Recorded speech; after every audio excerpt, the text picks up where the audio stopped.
Hello students, स्वागत है आप सभी का एक नई वीडियो में। और इस वीडियो में हम पॉलिटेक्निक फर्स्ट सेमेस्टर के अप्लाइड फिजिक्स फर्स्ट यानी कि अनुप्रयुक्त भौतिकी फर्स्ट के मोस्ट इम्पॉर्टेंट क्वेश्चंस को देखेंगे, जो कि आपके बोर्ड एग्जाम में हर बार आते ही आते हैं।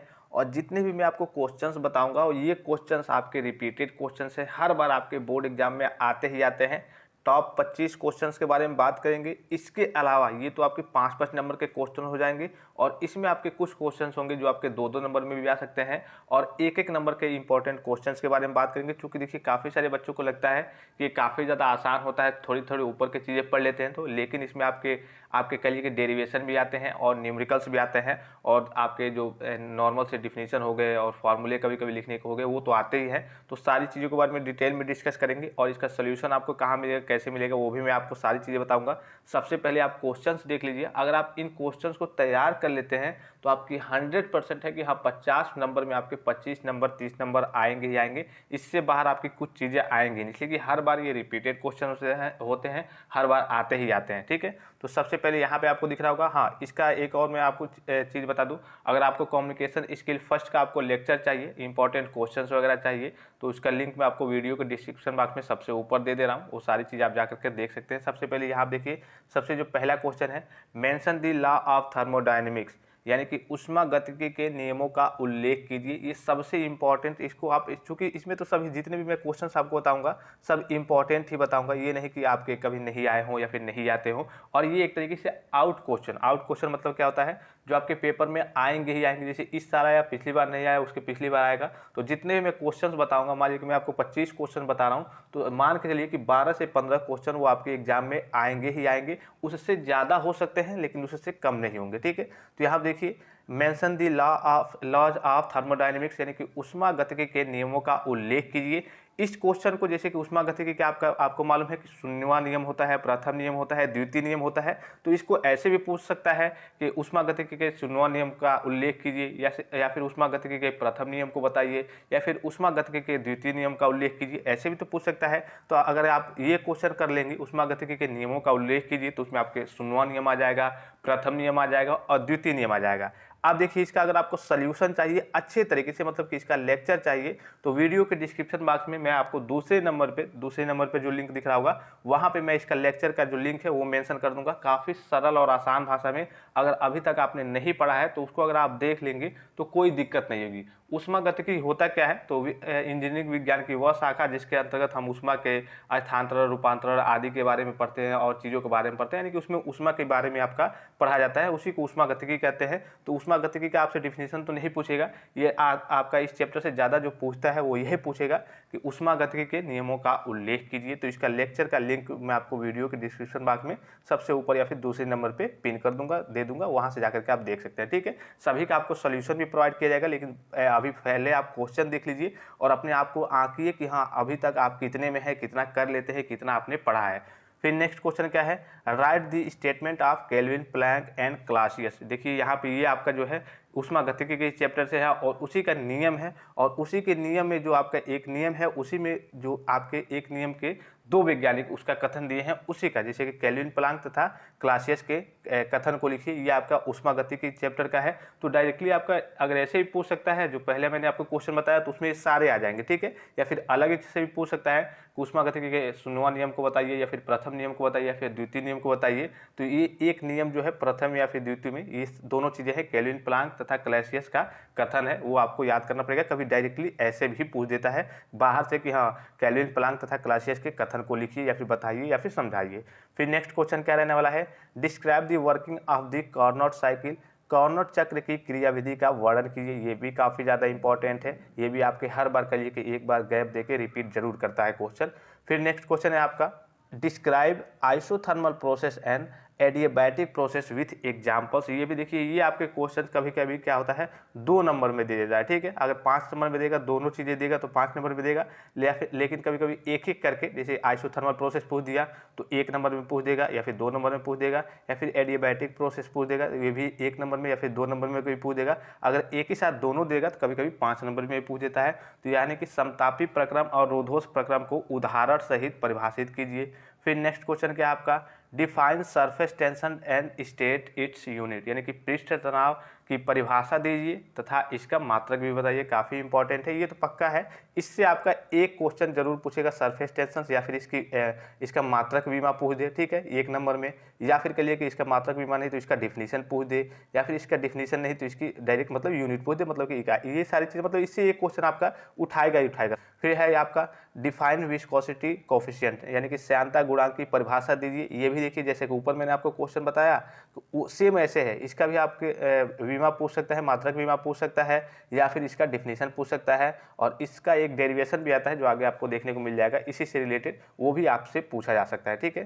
तो ये हो गया। नेक्स्ट क्वेश्चन देख लेते हैं, mention Bernoulli's theorem and prove it. Bernoulli के प्रमेय का उल्लेख करते हुए उसे सिद्ध कीजिए। ये देखिए बर्नौली का प्रमेय जो है, जो अगर आप फर्स्ट सेमेस्टर में है इस बार, तो आपको आगे भी देखने को मिलेगा। हो सकता है आप जब फोर्थ सेमेस्टर अगर आप मैकेनिकल्स होंगे तो आपको आगे भी बर्नौली का थ्योरम देखने को मिलेगा। लेकिन ये आपका एक तरीके से आउट क्वेश्चन मान सकते हैं, बर्नौली का थ्योरम और इसका प्रमेय का उल्लेख करना और सिद्ध करना, ये आपका एक तरीके से आउट क्वेश्चन है, ठीक है। इसको आप अच्छे तरीके से देख लेंगे। सबका आपको लेक्चर्स भी मिल जाएगा, जितने इंपॉर्टेंट डेरिवेशन है अलग अलग आपको लेक्चर्स प्रोवाइड किए जाएंगे। आपको घबराने की जरूरत नहीं है। आप कमेंट करेंगे जो भी आपको क्वेश्चन नहीं आ रहा है इसमें से, तो आपको उस हिसाब से आपको लेक्चर प्रोवाइड किया जाएगा।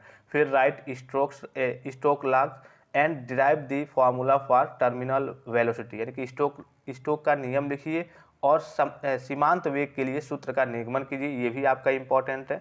सभी क्वेश्चन जो भी मैं आपको बता रहा हूँ आउट क्वेश्चन मान सकते हैं या फिर इंपॉर्टेंट क्वेश्चन मान सकते हैं, जो हर बार आपके आते जाते हैं। फिर देखिए एक क्वेश्चन है डिफाइन। डिफाइन में आपका दे सकता है 1-1 नंबर, 2-2 नंबर में आपके पूछ सकते हैं। स्ट्रेस, अब ये नहीं कि स्ट्रेस पूछा जैसे कह दिया डिफाइन स्ट्रेस, मतलब तो ये नहीं कि हाँ आप बस स्ट्रेस का लिख दिए, डिफिनीशन हो गया। स्ट्रेस लिखिए, उसका फार्मूला लिखिए, उसके बाद से स्ट्रेस कितने प्रकार के होते हैं वो भी आपको लिखना पड़ता है, ठीक है। स्ट्रेन हो गया, वैसे ही सेम जैसे ऊपर स्ट्रेस का लिखेंगे वैसे स्ट्रेन का लिखेंगे। हुक्स लॉ हो गया, रेनॉल्ड नंबर हो गया। ये तो चारों समझिए कि आउट क्वेश्चन है। इसमें से आपको 3 तो पक्का है, 1 नंबर या फिर 2 नंबर में देखने को मिलेंगे। अगर ये कुछ 5 नंबर में भी देता है तो ऐसे करके देगा, जैसे मान लीजिए कि स्ट्रेस दे दिया तो स्ट्रेस और टाइप्स दे देगा 5 नंबर में देगा तो, और उसके आगे एक और क्वेश्चन उसी में मेंशन कर देगा, ऐसे करके देता है। लेकिन ज़्यादातर उम्मीद रहती है कि 1 नंबर और 2 नंबर में ही देता है। फिर देखिए discuss Kepler's law regarding planetary motion, यानी कि ग्रहों की गति संबंधी केपलर के नियमों की विवेचना कीजिए। इसको तो आप मान के चलिए कि ये आपका हर बार केपलर का जो नियम है हर बार आएगा ही आएगा, आता ही आता है। तो इसको आप एकदम इंपॉर्टेंट की कैटेगरी में रखेंगे, अभी से रटे रहेंगे, ठीक है। फिर देखिए explain escape energy and escape velocity, प्लायन ऊर्जा व प्लायन वेग को समझाइए, इसका डिफिनीशन लिखिए, इसको समझाइए ये क्या होता है। तो दोनों टर्म को, जो प्लायन ऊर्जा है और वो प्लायन वेग है, यानी कि स्केप एनर्जी है और स्केप वेलोसिटी है, इन दोनों को आप सटीक तरीके से अच्छे तरीके से देख लेंगे। सभी का मैं फिर से कह रहा हूँ कि सभी का आपको लेक्चर्स भी, जितने क्वेश्चन है इसका सोल्यूशन भी आपको बता दिया जाएगा। कुछ तो सोल्यूशन आपको वीडियो के डिस्क्रिप्शन बॉक्स में उसका लिंक ही मिल जाएगा, और कुछ जो क्वेश्चंस हैं जो आपके डेरिवेशन वगैरह हैं, क्योंकि थ्योरेटिकल चीज़ें हैं तो उसमें आपको ज़्यादा बताने की जरूरत नहीं है, लेकिन वो भी आपको बता दिया जाएगा। लेकिन जितने भी डेरिवेशन है उसको आपको कंप्लीट बताया जाएगा कैसे इसका डेरिवेशन होगा सरल और आसान भाषा में। और सबसे पहले मैं बता दूं कि इसमें देखिए एक चीज़ और क्लियर कर दूं कि पहले आपके 1-1 नंबर के क्वेश्चन आएंगे, फिर 2-2 नंबर के, फिर आपके कह लिए कि 5-5 नंबर के क्वेश्चन आते हैं तीसरे सेक्शन से। तो जहाँ तक काफ़ी सारे स्टूडेंट्स होते हैं जो कह लिए कि अगर उनको 5-5 नंबर वाला अच्छे से आता है, मान लीजिए कि 5-5 नंबर के हो गए तीसरे सेक्शन में, चौथे सेक्शन में, 5वें सेक्शन में, ठीक है। तो मान लीजिए कि आपके 20 नंबर तो यही हो जाएंगे, 30 नंबर आएंगे, लेकिन 20 नंबर का करना रहेगा। तो अगर 20 नंबर में से आपको 15 नंबर में 3 क्वेश्चन भी आ रहा है, 15 नंबर तो यहीं से मिल जाएगा। अब बस आपको कितना रहेगा, 2 नंबर और लाना रहेगा। तो 2 नंबर तो आप 1-1 नंबर वाला कुछ आएगा तो कर देंगे। लेकिन कभी कभी स्टूडेंट्स क्या करते हैं, आगे से मान लीजिए कि सीधा करते हैं, अगर नहीं आता है उनको तो 1 से 10 नंबर के जो 10 क्वेश्चन होते हैं कभी कभी उसी में अटक जाते हैं और 1-1.5 घंटे उसी में वेस्ट कर देते हैं। और पता चले कि 5-5 नंबर पे जाते जाते 1-2 क्वेश्चन छूट जाते हैं। और 5-5 नंबर के क्वेश्चन को छूटने का मतलब है कि आपके लगभग एक तरीके से कह सकते हैं, या फिर 18 नंबर 17 नंबर में आएंगे, या फिर 15-13 पे ही आप रुक जाएंगे, आपके मार्क्स वगैरह रुक जाएंगे। इसीलिए अगर आपको 5-5 नंबर वाले क्वेश्चन आते हैं तो आप पीछे से पेपर को सॉल्व कर सकते हैं 5-5 नंबर वाले सटीक तरीके से। जो डेरिवेशन दिया हो उसको अच्छे से लिखिए, मात्रक बीमा उसका अच्छे से लिख दीजिए, सारी चीज़ें अगर पीछे से करते हैं आप तो कोई दिक्कत नहीं, आप पीछे से कर सकते हैं। लेकिन आपको क्वेश्चन अगर आ रहा हो तो, अगर नहीं आ रहा हो तो आगे से क्वेश्चन आ रहा है तो जल्दी जल्दी करेंगे। ये नहीं कि 1-1 नंबर पर टाइम वेस्ट कर दे और 5-5 नंबर जब करने जाए तो 1-2 क्वेश्चन छूट जाए। छूटना तो क्वेश्चन एक भी नहीं चाहिए किसी भी स्थिति में, ठीक है। फिर देखिए यहाँ पे deduce the relationship between linear acceleration and angular acceleration, ये तो आपका इंपॉर्टेंट क्वेश्चन है। ये आपका अलग अलग भी दे सकता है या फिर ऐसे भी पूछ सकता है कि रेखी त्वरण को समझाइए, या फिर कहिए कि कोणीय त्वरण के बीच संबंध, रेखी त्वरण एवं कोणीय त्वरण के बीच संबंध का निगमन कीजिए, यानी कि सिद्ध करना है, इसके भी स्थापित करना है सूत्र वगैरह, या फिर ऐसे भी रेखी त्वरण और कोणीय त्वरण आपसे एक एक नंबर में भी पूछ सकता है, और इसकी मात्रक या फिर विमाएं एक एक नंबर में भी पूछ सकता है। ठीक है, फिर देखिए write Newton's law of universal gravitation and define G based on it, Newton का सर्वात्रिक गुरुत्वाकर्षण नियम लिखिए तथा इसके आधार पर जी की परिभाषा दीजिए, ये भी इंपॉर्टेंट है। ठीक है, और कुछ चीज़ आप अभी तक पढ़ भी लिए होंगे, तो आप देखते चलेंगे कि आप कितना अभी तक पढ़ लिए हैं, कितना सोल्यूशन कर पाते हैं अभी तक। ठीक है, establish the relationship between the gravitational acceleration small g and the universal gravitational constant capital G, इसके बारे में आपको कहिए कि सूत्र स्थापित करना है, गुरुत्वीय त्वरण जी स्मॉल जी तथा सार्वत्रिक गुरुत्वाकर्षण स्थिरांक कैपिटल जी में संबंध स्थापित कीजिए।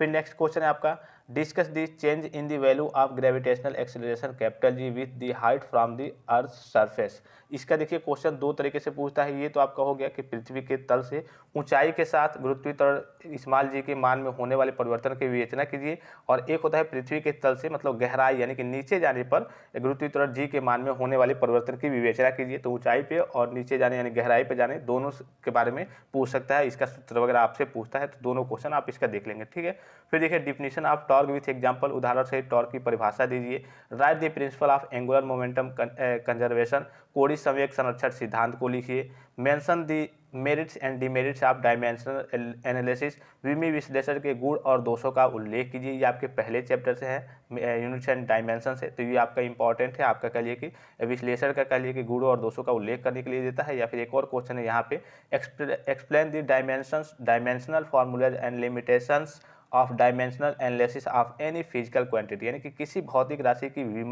विमीय सूत्र तथा विमीय विश्लेषण की सीमाएं लिखिए। ठीक है, ये सीमाएं आपका लिमिटेशन के लिए कभी कभी पूछ देता है, और ये आपका पहले या फिर दूसरे नंबर पे ही क्वेश्चन एक एक नंबर में आ सकता है, या फिर अगर कभी 5 नंबर में आता है, कई सारी चीज़ें देंगे, इसमें कोई एक आपका न्यूमेरिकल वाला क्वेश्चन दे देगा, तो ये आपका 5 नंबर में भी उठा के कर देगा। ठीक है, फिर देखिए describe different types of possible errors in physical measurements, ये तो अभी आप पढ़ ही चुके होंगे कि भौतिक मापन में विभिन्न प्रकार की संभावित त्रुटियों का वर्णन कीजिए, और इसके टाइप्स भी आपको लिखने होते हैं। ठीक है, जैसे जितने त्रुटियां होती हैं उसके टाइप्स भी आपको डिफाइन करने होते हैं, या फिर डायरेक्ट कभी कभी किसी त्रुटि का किसी एरर का आपका नाम ले लेगा कि हाँ इस एरर के बारे में आप डिफाइन कीजिए। तो आपको जब ये पता रहेगा कितने एरर्स होते हैं, क्या होता है ये, तो आपको वो चीज़ें मालूम ही होंगी। ठीक है, अब देखिए define centripetal acceleration, derive its expression in terms of linear velocity and radius, ये भी आपका इंपॉर्टेंट क्वेश्चन है, और ये आपका लगभग कई बार आया हुआ है, 2017, 18 या फिर 20 के आसपास भी 2-3 बार आया हुआ है। देखिए इसका हिंदी में हम देख लेते हैं।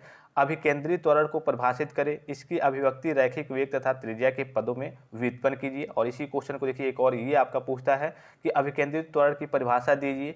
स्मॉल आर त्रिज्या की वृत्ति पथ पर v चाल से घूमते हुए एक कण के लिए अभिकेंद्रित त्वरण का व्यंजक प्राप्त कीजिए। यहाँ पे मैंने मेंशन भी कर दिया है। अब चूंकि ऊपर वाले क्वेश्चन में मेंशन मैंने नहीं किया था, तो आप ये नहीं समझेंगे कि वो नहीं आया था, वो भी आया था, लेकिन बाद में जो कुछ इंपॉर्टेंट थी जो आपके करिए कि पेपर में बार बार रिपीट थी, वो क्वेश्चन मैंने कुछ चीज़ें यहाँ पे मेंशन की है 2021 में, 18 में, 2018 में, ये सारी चीज़ें। ठीक है, फिर देखिए define escape velocity and obtain its expression for the earth surface, यानी कि प्लान वेग को परिभाषित कीजिए और पृथ्वी की सतह के लिए इसका व्यंजक प्राप्त कीजिए 2010 में, 2014 में। ठीक है, फिर देखिए next question what are vector and scalar quantities, write with examples how many types of these, यानी कि सदिश तथा अदिश राशियाँ किन्हें कहते हैं, उदाहरण सहित लिखिए। ये राशियाँ कितने प्रकार की होती हैं, तो इसको आप देख लेंगे। इससे तो आपके कम से कम अगर 5 नंबर में नहीं पूछेगा तो 2 नंबर तो इससे आपसे पक्का है कि पूछेगा ही पूछेगा।